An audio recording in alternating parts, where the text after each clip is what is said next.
Welcome back into another edition of the North Star Takes podcast. I'm Bailey Policki. He's Jacob Liberta. You can find all our videos here on our YouTube channel, so please hit that subscribe button if you haven't done so already. And of course, with basically all there is to talk about right now with the Vikings is mock drafts, because we're only 2 weeks out from the draft now. Things are starting to, rumors are obviously starting to swirl more and more. But as for the Vikings, they're in town right now. They're starting their off-season program, as this was like the first week that Kevin O'Connell wanted them to come in and get some workouts in, and probably, I'm just guessing, just go over all sorts of different stuff since everything's going to be new this year. But pretty cool to see, all the guys are in town. It looks like, I think pretty much everybody's here. I think all the big names, everyone, that you would care about is here. So probably just getting sucked into it again, but I don't know. I feel like things could be different with this new regime in place. I know I was completely against running it back with the same team, but, it's like there's still some talented players here. So, I don't know. What are your thoughts, Alberta, I guess, on just having the whole team in town and, I don't know, so just the team building they're doing?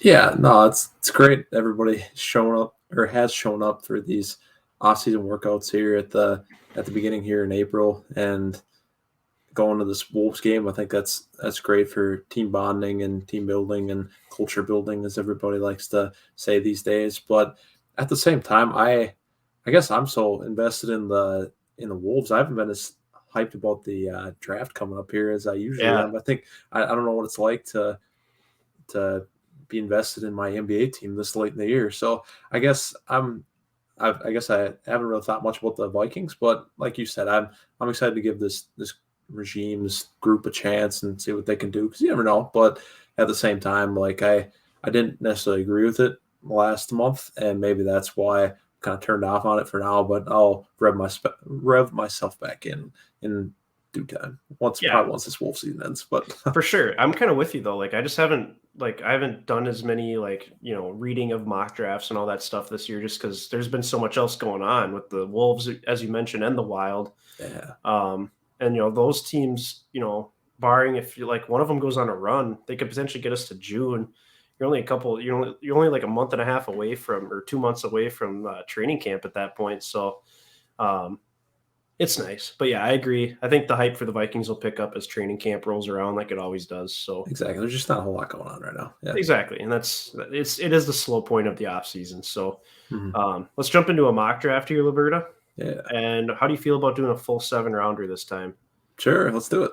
All right, so we'll do the Vikings 7 rounds, decent speed, and then I think we'll just. I'm guessing trading up is not a realistic possibility, or I guess it's realistic, but I'm guessing it's probably not going to happen.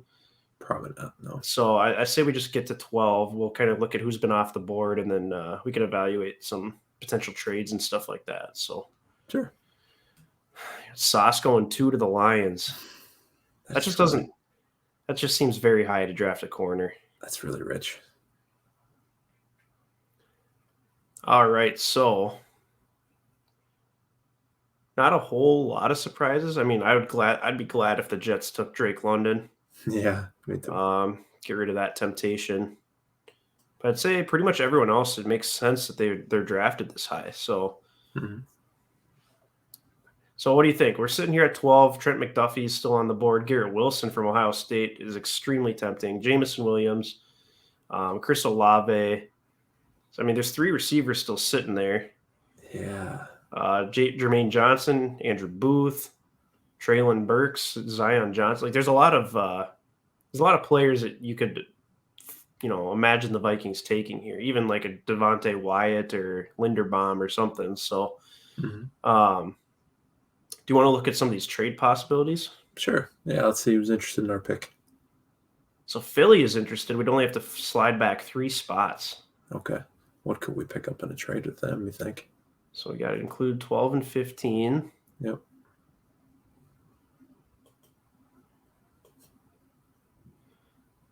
So would you trade your first and second round pick to get their 2 first rounders within 3 picks of each other?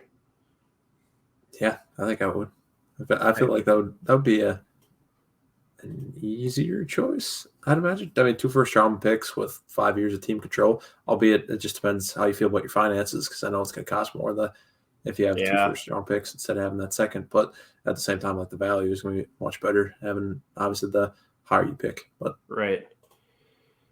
I'm just trying to think too, like if we could somehow get a first round pick next year, yeah, because obviously that would probably be the goal, honestly. But I think it's harder to trade for those future picks, especially with an algorithm like this. It's not going to really let you. So this trade has a 36% chance of being accepted if we swap our first and second for their 2 firsts. yeah. So let's just try that. All right. Oh, they accepted it. All right. They must really want somebody here at 12, so we'll resume the draft. Wow. Of course, it's Garrett Wilson. Yeah, I feel like I have a hard time seeing something like that happening. But I mean, never put anything past some of these GMs out there. I think especially on draft night, like some crazy things can happen. That's true. I don't moving up 3 spots and trading 2 firsts for that. Yeah, I guess it doesn't make a ton of sense, but PFF kind of knows their stuff, so I don't know. So we still got like the only guy that went off the board that I personally would have wanted is Garrett Wilson. Trent McDuffie, the Texans needs every position. That's funny. Yeah, McDuffie, I guess, I don't know. I think he can be good, but just don't know how I feel about a smaller corner like that. Mm-hmm. All right, we're sitting here at 15, Liberta. What are we feeling? I mean, we could really snag one of these receivers here. Yeah. And still draft a defensive player at 18. That sounds like a great plan. What do you think of James Williams or Chris Olave? The thing is, Olave, he's healthy. Yep. And he's a great route runner. But then you have Jameson Williams, who's just got take the top off the defense speed. So I'm not sure. What are you thinking? Yeah, it depends. How much do you want one of these guys to contribute this year or not? You shouldn't really look at that with a first-round draft pick necessarily, but I mean, it can be a thing you consider. And obviously, I would make it a slam dunk, like you said. Olave's healthy and he could contribute right now, but I don't know how much you need him to contribute, like in game 1 or something like that. Like Jameson Williams should be back halfway through the season somewhere, so it could be worth it. But man, it's a tough call. That is a tough call. All right, let's do Chris Olave because I know we did Jameson Williams in a previous one. Sure. And I could realistically see Olave getting drafted before Jameson Williams, I think. Yeah, I think I could too. So we'll give him a shot. Saints took Jameson Williams. So now, I mean, we could pick like Devontae Wyatt. We could pick one of these linebackers. We could snag Linderbaum too. There's not Andrew Booth, I guess, is the next best corner from Clemson. And I would consider him here too, just considering the need at the position. He's definitely not as good as the top guys, but I mean, if he's still first round talent too. So what are your thoughts here, Liberta? Where would you like to see the Vikings go?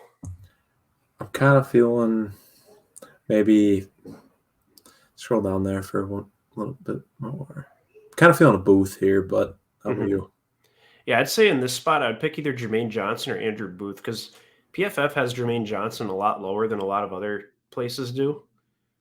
Like I've seen him as a borderline top 10 pick before. So I would definitely consider one of these two, but I think corner is definitely the greater need. And since we kind of spoiled ourselves drafting a luxury position, we should probably draft for need here. So I'm thinking Andrew Booth. Sure. Yeah, especially when you consider the depth there. Well, I mean, I don't know. I guess, you could make a case going either way, but I'm going Booth here. All right. Yeah, that sounds good. All righty. Now we've got a long wait until our next pick since we did the trade. But, I mean, I would take 2 first-round picks like that for sure. The only issue is I'd really love for them to get a first-round pick next year just because of that potential quarterback class.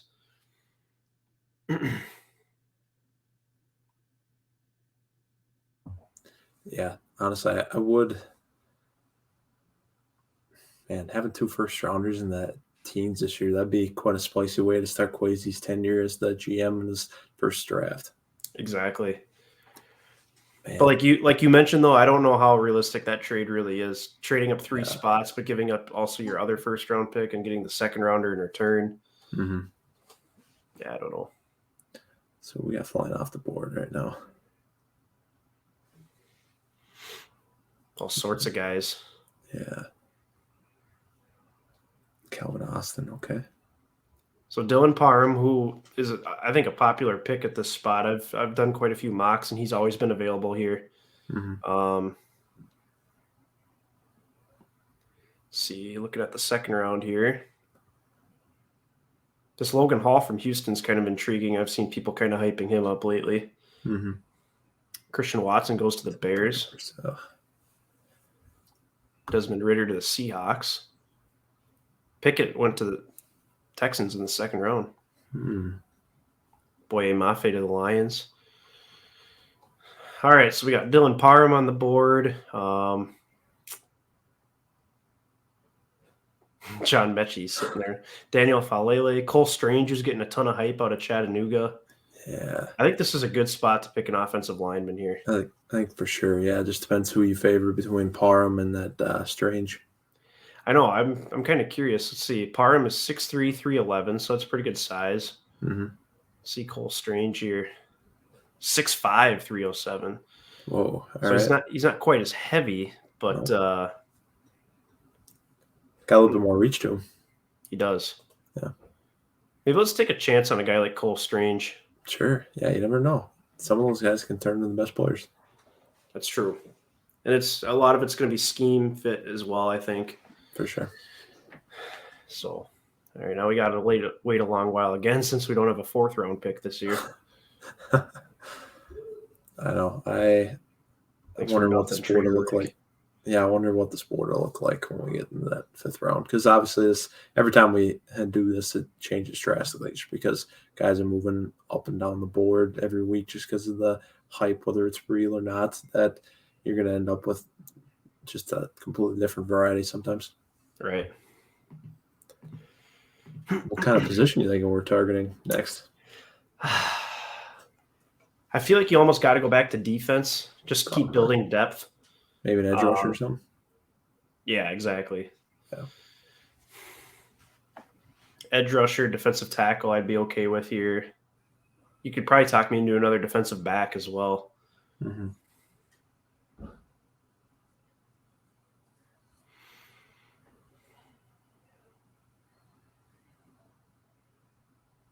Man, this is a long wait. Yeah, no kidding. Do you think Kwesi would trade up into the fourth round? Whether, like, obviously, setting aside the first round trade that we made earlier, like, do you think Kwesi might do that? I definitely think it's a possibility for sure. Yeah, because that's such a long time to wait. And I mean, if they identify players that they really think are going to be good players based off their analytics and their scheme fit and all that sort of stuff, I could definitely see him trading up. So, yeah. All right, we got a corner on LSU here, Cordell Flott, 6'1", 175. He's not even 21 years old yet. Noah Ellis out of Idaho, defensive lineman, 6'4", 346. Dude's a tank. I don't know if we really need another like nose tackle type build though, No, probably not. I think we got enough of those. Linebacker out of Wisconsin, we could take another tackle. Sanborn's a good linebacker. Yeah, maybe we should go linebacker, huh? Yeah, he had a lot of good years at Wisconsin. I like that. Yeah, Wisconsin, you can typically trust a defensive player from Wisconsin, I think. Absolutely. They're very sound fundamentally. And then we have, 3 sixth-round picks? Yes. Okay. Jeez. Yeah, I think those could definitely turn into some earlier selections. For sure, yeah. Package a couple of them, move up to the fourth round, stuff like that. Yeah. Here we go. Oh, here's that Jets pick that came with Chris Herndon. All right. A lot of halfbacks on the board. I don't see us doing that. No. Oh, NDSU guy. Yeah, tackle from North Dakota State, Cordell Wilson. I would be open to that. I don't know if they would make a move like that, but yeah, I think I saw some rankings the other day that had him in the top 10 of FCS players coming into this draft class. That's pretty impressive. Yeah, you know what? I'd consider that. Maybe we should beef up the O-line. Is there a spot where I can see who we've picked so far? Yeah, it should be. Or not. Maybe not. That's weird. Yeah, let's take a tackle though, because we did take Cole Strange. True. Yes, that's right. So I'm fine with I'm fine with building some depth on the offensive line. Can't Because hurt. like a Cordell Volson could really push Oli Udoh. There could be a strong competition there for who's going to be like a swing tackle, you know? Yeah, absolutely. All right, so we're back on the board again. We could try picking like a tight end or something. We probably will need tight end help, just given, Irv Smith's really the only legit tight end on the roster right now. Unless you feel good about Zach Davidson. Him or Johnny Munt. Johnny Munt, that's right. Yeah, we got Johnny Munt in the building now too. Just a freaking run blocker. So I think a tight end's intriguing. I also think a center's intriguing. I know we've already picked 2 offensive linemen, but I think if they're not going to go sign a free agent center here, I think you got to give Garrett Bradbury some healthy competition. Yeah, why not? I mean, I don't know who else could play backup center right now. Right, and I think a safety as well is intriguing. So, Mm-hmm. I don't know. What are you feeling? We got 2 picks in a row here, so we can kind of. Okay. Yeah, let's go center and a safety. All right. Yeah, sounds good. Center. And Percy Butler from the Ragin' Cajuns. Yes. Love that name. All right, so we got 1 pick left in the 7th round. How are we going to cap this one off? I don't know. This could be a spot where if there's like an intriguing running back on the board, maybe another wide receiver.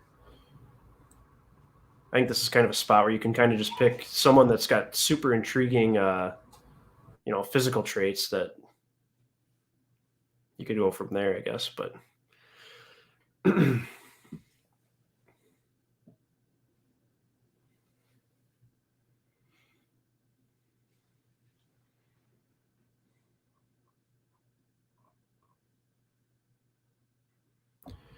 yeah, this will be interesting. How far down on the board are we here? So we're picked 250, and I think the last pick is like 262 or something like that. So it's pretty late. Very late. Okay. All right, you got some punters on the board. Another center, wide receiver from Georgia Tech. E.J. Perry, quarterback from Brown. Skylar Thompson from Kansas State. I would have no interest in that. Or Jack Cohn. Jack Cohn, Wisconsin transfer. Ooh, how about that Cameron Letu? Tight end from Bama. Yeah. People always had higher expectations for him than he ended up turning out to be. Who knows? I don't hate that pick. We do need another tight end. He's got the Alabama connection with Irv Smith. Yeah. I like that. Let's take him. Let's do it. That's going to cap off our draft class. And what's PFF going to grade us with? Hopefully an A. Yeah. I mean, I feel like when you get the trade down like that and you get just 2 solid players, although they might ding us for the Olave pick. Maybe. That might feel that's a little rich. Okay, so we got a B-, C+ on the Olave pick. Ooh, even a B on Booth. Man, they give us any A's here? Cordell Volson was an A-, so our overall grade was a B, not a B-. The trade was a B-. So okay. I mean, I don't hate this draft. Because by their standards, like we reached on Olave, we probably reached a little on Booth, definitely reached on Strange. Mm-hmm. But I mean, there's definitely some of that goes on in the draft. We see the Raiders reach for guys every single year. Not that they're the best example, but yeah, the Raiders, they're their own case, I think, for sure. So yeah, that was fun. Yeah, and, I like the way that turned out. We'll probably be able to get one more mock draft in here before the actual draft starts, so we'll have to look forward to that next week. But any other final thoughts from you here as we wrap up this mock draft and look ahead to what the draft is going to be in store? It's only a couple weeks away. Yeah, I think we're in a lot of smoke and mirrors time where I think a lot of things will be thrown out there, some of it truthful, some of it not. I don't think you can believe everything you read, but at the same time, I think you got to take at least a little stock in it, a little bit, take it into consideration somewhat, and probably start thinking about how we could probably move back and acquire some extra draft picks, because it just doesn't – I don't feel great about anybody that I think is going to be at 12. Right. Yeah, I'm with you. And the only way I'd feel great about it is if, like, Stingley is still there, mm-hmm. or say one of those guys falls, like maybe Kayvon Thibodeau falls, maybe something comes out right before the draft. I mean, that's a no-brainer. Just falls right in your lap like that, yeah. Yeah. Let me ask you this. Mhm. Trayvon Walker has gotten tons of hype. He's just rocketed up draft boards. If he was there at 12, would you take him, or do you think that'd be a prime opportunity for a team to trade up and come get him? Ah, man. That's so tough. Those Georgia defensive linemen feel so hard to project a little bit because they had so many good ones and they all rotated in. None of them played like a ton of snaps. So Right. I kind of worry about that a little bit. And it depends who you talk to. Some people love Trayvon Walker and some just do not. So I think it'd be a prime spot to trade out, if I'm being honest. But Right. I wouldn't hate it if they pulled the trigger on that either. He's one of those guys that I like to see in the top 10. And same with like these offensive tackles, because obviously we don't need a tackle, but like Trayvon Walker with, a guy that we probably wouldn't end up taking. Like, I think I like having a guy like that picked ahead of us, just because that could potentially push more guys further down. So the more picks there are like that, where, that's a little surprising. Yeah. I think that, it works out in our favor. Yeah, absolutely. So hopefully we get a bunch of reaches in the top 10. For sure. So that'll do it for this edition of the North Star Takes podcast. Please be sure to click the like button and hit subscribe on this channel. Give us a follow on both Twitter and Instagram, and let us know your thoughts on how we did in the mock below. Maybe you liked it a little better than PFF did, or maybe you thought their grade was spot on. So let us know who you really want to see the Vikings take. We're getting down to crunch time here, so it'd be good to know what the fans are thinking on who we should take. So until next time, thanks for watching.